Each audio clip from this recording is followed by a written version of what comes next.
이건 단순한 더위가 아니었습니다. 그리고 이건 단순한 여름도 아니었습니다. 여러분 안녕하세요. 저는 미국 뉴욕에서 문화 전문 기자로 일하고 있는 헨리 밀러입니다. 매일같이 쏟아지는 글로벌 트렌드, 변화하는 사회 이슈 속에서 늘 새로운 시선을 찾으며 살아가는 저에게 이번 여름은 잊지 못할 계절이 되었습니다. 도쿄. 무더운 여름, 뜨거운 태양이 머리 위로 내리쬐는 나라. 올해는 특히 더웠습니다.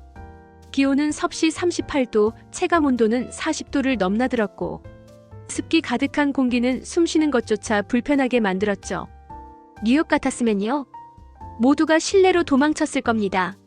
쇼핑몰, 카페, 냉방이 잘 되는 지하철 플랫폼 같은 곳에서 하루를 무기력하게 보냈을 테죠.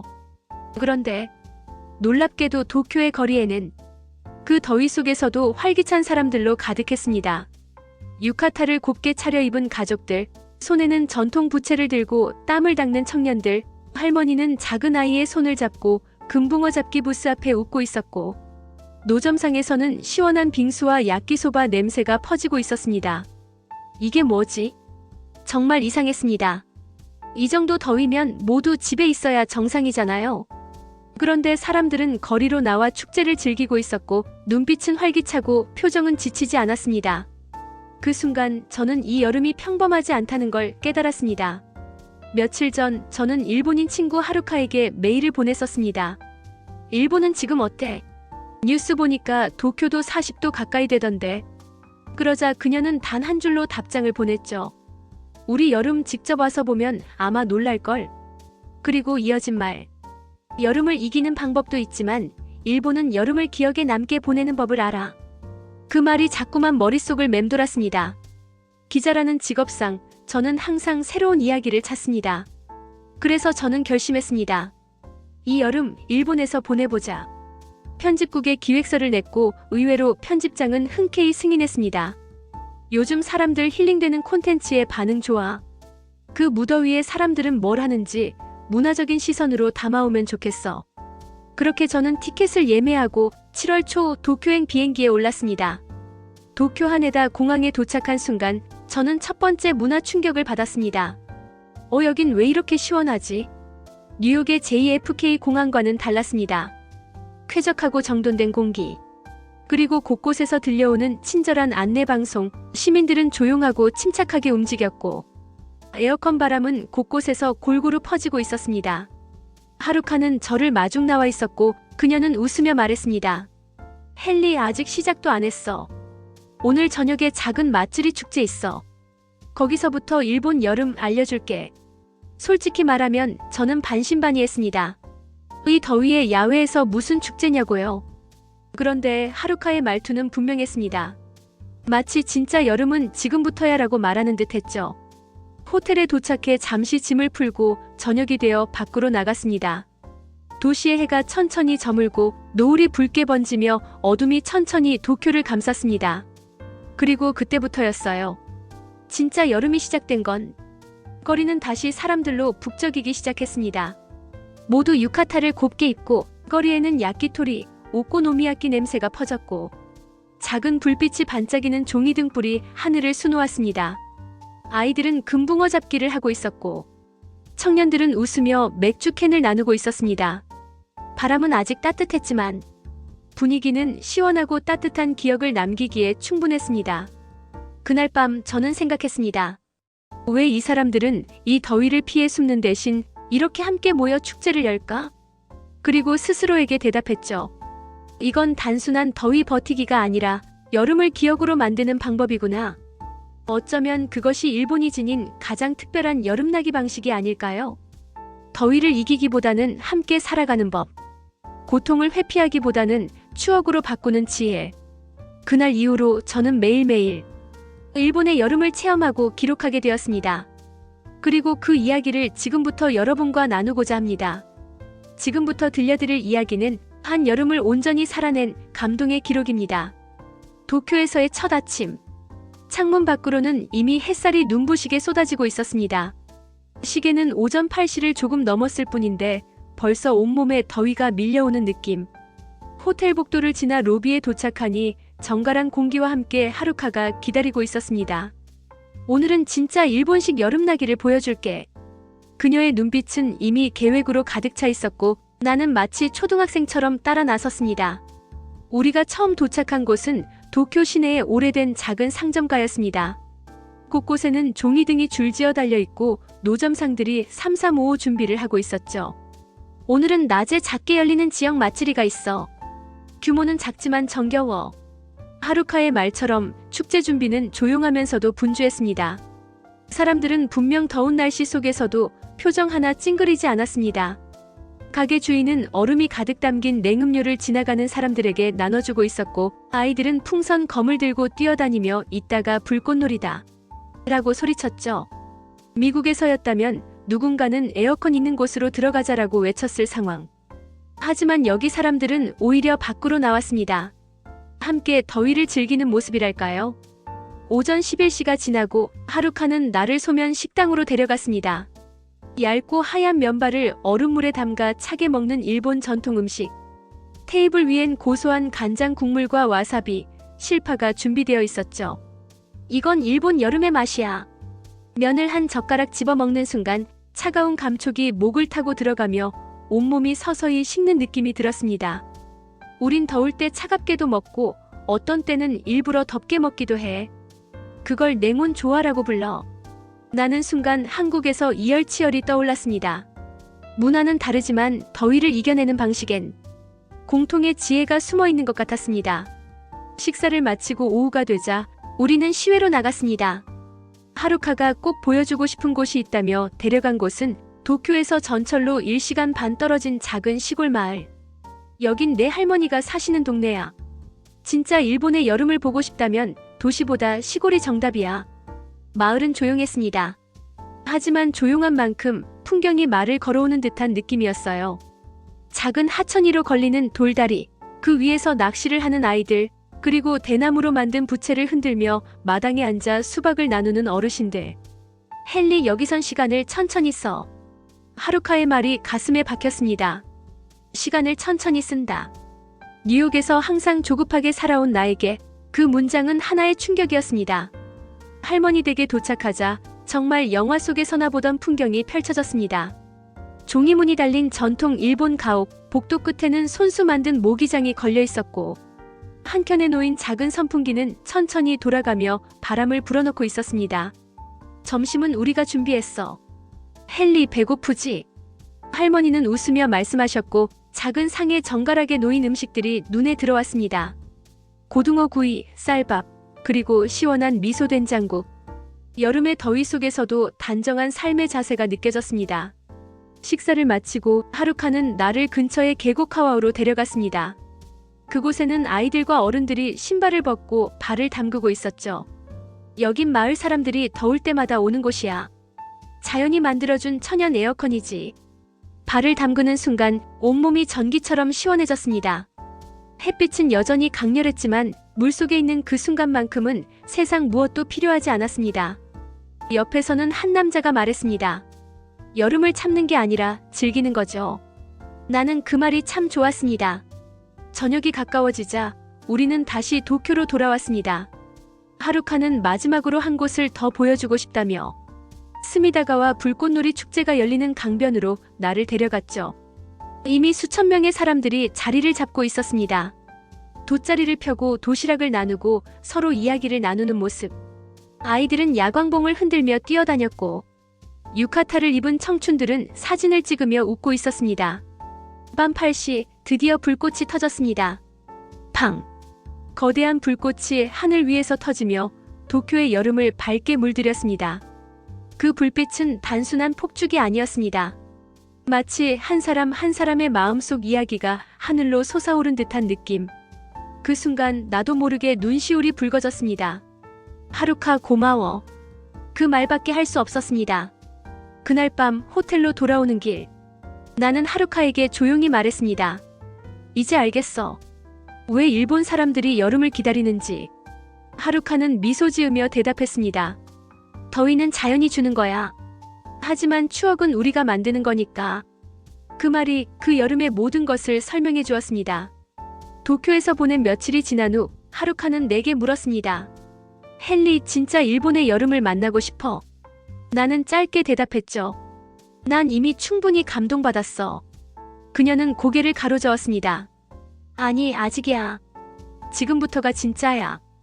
그리고 그날 밤 우리는 함께 한 마을로 향했습니다. 군마현에 위치한 작은 산골 마을. 지금은 도시에서도 점점 잊혀가는 오래된 전통이 살아 숨쉬는 곳이었습니다. 버스를 타고 다시 택시를 타고 마지막엔 걸어서 언덕을 올랐습니다. 저 멀리 산자락 아래 반딧불이처럼 작은 불빛이 보였습니다. 그곳이 바로 오봉 축제가 열리는 마을이었습니다. 오봉. 조상을 기리고 돌아가신 가족의 넋을 위로하는 일본의 여름 전통 명절. 그리고 이 마을은 매년 여름 작은 나무 등불에 소원을 담아 강으로 띄우는 풍습을 이어오고 있었습니다. 마을에 도착했을 때는 이미 해가 지고 있었습니다. 공기는 선선했고 멀리서 부드러운 북소리가 울리고 있었습니다. 밤하늘은 별들로 가득했고 달빛은 마치 은색 천을 펼쳐놓은 듯 했습니다. 마을 사람들은 하나 둘 손에 등을 들고 강가로 모이고 있었습니다. 아이도 어른도 노인도 조용히 말없이 움직였습니다. 신기하게도 아무도 시끄럽게 떠들지 않았습니다. 그 순간 나는 어떤 경건한 분위기와 마주한 느낌이었습니다. 하루카가 내 손에 작은 등을 건넸습니다. 얇은 나무로 만든 배 모양의 작은 등, 그 위에 한 장의 종이가 놓여 있었고 그 안에는 이름과 소원을 적는 칸이 있었습니다. 쓰고 싶은 말이 있다면 적어. 하루카는 말없이 미소 지었고 나는 펜을 들었습니다. 오랫동안 멈춰있던 손이 천천히 움직였고 나는 이렇게 썼습니다. 사랑하는 아버지, 당신이 세상을 떠난 그의 여름, 나는 여름을 미워했어요. 그런데 오늘 밤 여름을 다시 사랑하게 됐습니다. 당신도 이 불빛을 보셨으면 좋겠습니다. 나는 종이를 접어 등을 안에 넣고 하루카와 함께 조용히 강가로 걸어갔습니다. 작은 나무배가 물 위를 천천히 흘러가기 시작했습니다. 그리고 그 순간 마을 전체에서 수백 개의 등이 동시에 떠오르기 시작했습니다. 등불이 강물 위를 천천히, 정말 천천히 떠가고 있었습니다. 물살은 잔잔했고 바람은 조용했으며 오직 작은 빛들만이 이 여름밤의 기억을 채우고 있었습니다. 하늘은 아무 말도 하지 않았고 별은 더 환하게 빛났습니다. 눈물이 났습니다. 정확히 왜 눈물이 났는지는 몰랐지만 그냥 조용히 흘렀습니다. 내 옆에 서 있던 하루카가 말없이 내 어깨를 두드렸습니다. 일본 사람들은 말 대신 불빛을 보내요. 가장 소중한 사람에게. 그 순간 나는 이 여름을 절대 잊지 못할 거란 걸 알았습니다. 다음 날 아침, 마을은 다시 평소처럼 조용해졌습니다. 사람들은 축제를 마치고 각자의 일상으로 돌아갔고 거리에는 아무것도 남지 않았습니다. 그러나 내 마음속에는 그 밤의 불빛이 아직도 머물러 있었습니다. 호텔로 돌아가는 길, 나는 차 안에서 조용히 하루카에게 물었습니다. 왜 일본 사람들은 이렇게 조용한 방식으로 감정을 표현할까? 하루카는 창밖을 바라보다가 작게 대답했습니다. 그건 감정을 보이기 위해 쓰는 게 아니라 지켜주기 위해 남겨두기 때문이야. 그 말이 가슴 깊이 박혔습니다. 그날 저녁 하루카는 마지막 장소로 나를 에도 도쿄 박물관 근처의 옛 마을로 데려갔습니다. 마침 그곳에선 야간 라이트 쇼가 펼쳐지고 있었고 고즈넉한 골목마다 빛으로 장식된 전통 가옥들이 조용한 음악과 함께 살아 움직이는 듯 했습니다. 마치 시간이 멈춘 도시 같았고 잊고 있던 마음 한 조각이 깨어나는 듯한 느낌이 들었습니다. 우리는 말없이 거리를 걸었습니다. 등불이 비치는 좁은 골목길, 조용한 음악, 그리고 지나가는 할머니가 건네주는 시원한 녹차 한 잔. 그 무엇도 특별할 것 없는 순간이었지만 이상하게 마음이 따뜻해졌습니다. 도쿄로 돌아온 마지막 밤. 호텔 침대에 누워 천장을 바라보며 나는 조용히 생각했습니다. 내가 뉴욕에서 놓치고 있던 건 바로 이 여백, 이 고요함, 이 따뜻한 시선이었구나. 여름이라는 계절은 그냥 덥고 불편한 시간이라고만 생각해왔습니다. 하지만 이번 일본에서의 여름은 가장 조용하고 가장 깊은 감정이 흘러간 계절이었습니다. 내일이면 미국으로 돌아가야 하지만 나는 이 기억을 꼭 기사로 남길 생각이었습니다. 단순한 여행기가 아니라 한 인간으로서 다시 살아난 여름의 기록으로. 도쿄에서의 마지막 아침, 짐을 싸면서 나는 천천히, 아주 천천히 움직였습니다. 왠지 모르게 시간이 더디게 흐르길 바랐습니다. 창밖에는 여전히 햇살이 뜨겁게 쏟아지고 있었고 거리의 사람들은 익숙하게 부채를 흔들며 하루를 시작하고 있었죠. 정말 돌아가는 거야? 하루카가 웃으며 물었습니다. 나는 씁쓸한 미소를 지으며 고개를 끄덕였죠. 응. 하지만 마음은 여기 두고 가는 것 같아. 그녀는 내 말에 아무 말 없이 고개를 끄덕였습니다. 그리고 말했다. 여름은 매년 오니까 다음에도 또 올 수 있어. 이 여름을 기억하는 사람은 다음 여름을 더 잘 살아낼 수 있으니까. 나는 그 말이 참 좋았습니다. 아주 작은 이별의 아쉬움 속에도 다시 만날 수 있다는 믿음이 깃들어 있었기 때문입니다. 하네다 공항. 출국 수속을 마치고 탑승 게이트 앞에서 기다리며 나는 휴대폰을 꺼내 메모장을 열었습니다. 그리고 제목을 이렇게 적었죠. 조용한 여름, 가장 뜨거운 마음. 이건 그냥 여행기가 아니었습니다. 인터뷰도 아니었고 관광 리뷰도 아니었습니다. 이건 내가 살아낸 가장 감정적인 계절의 기록이었습니다. 비행기 안에서 나는 조용히 눈을 감았습니다. 그리고 마음속으로 하나씩 장면을 떠올렸습니다. 불꽃놀이 아래서 숨죽이던 사람들, 소면 국물의 서늘한 감촉, 물가에서 발 담그며 웃던 할머니, 등불 하나에 담긴 눈물 섞인 소원, 야시장 골목에서 서로의 부채를 나누던 아이들, 그리고 마지막으로 아무 말 없이 손을 잡아준 하루카. 그 하나하나가 스쳐 지나가는 순간 나는 확신했습니다. 이 여름은 절대 잊히지 않을 거라고. 뉴욕에 도착한 날 도시는 여전히 바쁘고 시끄러웠습니다. 사람들은 차가운 커피를 들고 급하게 걸었고 거리에는 뜨거운 공기와 자동차 경적 소리가 가득했습니다. 똑같은 여름이었지만 나는 예전과는 전혀 다른 사람이 되어 있었습니다.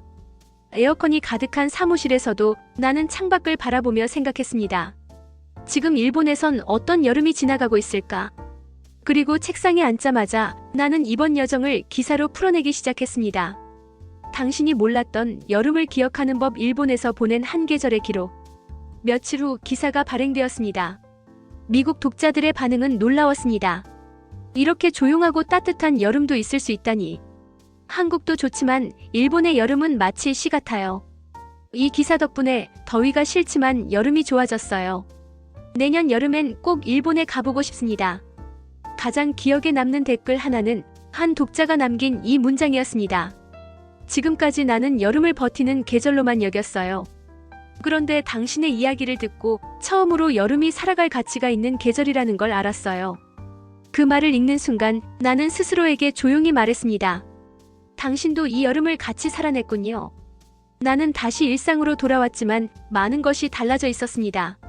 출근길, 나는 일부러 한 정거장전에 내려 공원을 천천히 걸었습니다. 점심시간, 카페의 유리창 너머 햇살을 오래 바라보았고 퇴근 후엔 집 근처 호숫가에서 혼자 돗자리를 깔고 앉아 있었습니다. 이제 나는 더 이상 여름을 참기만 하지 않았습니다. 나는 여름을 느끼고 그 안에서 나를 바라보는 법을 배웠습니다. 하루카에게는 종종 메일을 보냈습니다. 그녀는 언제나 짧고 따뜻한 문장을 보냈죠. 올해도 무사히 여름이 지나갔어. 강에 등을 띄우며 너를 생각했어. 나는 대답했습니다. 그 등불 하나가 뉴욕까지 도착한 것 같았어. 내 마음을 따뜻하게 밝혀줬거든. 그리고 그 여름을 보낸 후 나는 한 가지 결심을 하게 되었습니다. 매년 여름 전 세계 어디에서든 사람들이 여름을 어떻게 살아가는지 기록해보자. 한국, 일본, 태국, 프랑스, 인도, 아프리카. 각자의 방식으로 더위를 견디고 추억을 쌓고 마음을 나누는 방식이 분명히 있을 거라고 생각했습니다. 그렇게 나는 여름을 취재해야 할 계절이 아닌 함께 살아가야 할 계절로 받아들이게 되었습니다. 이 글을 읽는 여러분께 묻고 싶습니다. 당신에게 여름은 어떤 의미인가요? 단지 덥고 지치는 계절인가요? 아니면 가장 소중한 기억이 피어나는 계절인가요? 저는 이제 확신합니다. 여름은 결국 사람을 닮은 계절이라고요. 뜨겁고 답답하고 때로는 눈물 나지만 그 속에 가장 따뜻한 진심이 숨겨져 있습니다. 다음 여름엔 당신의 이야기 속 여름도 듣고 싶습니다. 그리고 그때도 이 여름처럼 함께 마음을 나눌 수 있기를 바랍니다. 지금까지 저와 함께 한 여름의 기록 어떠셨나요? 혹시 영상 중간에 당신의 어린 시절 잊고 지냈던 여름 풍경이 잠시 떠오르진 않으셨나요?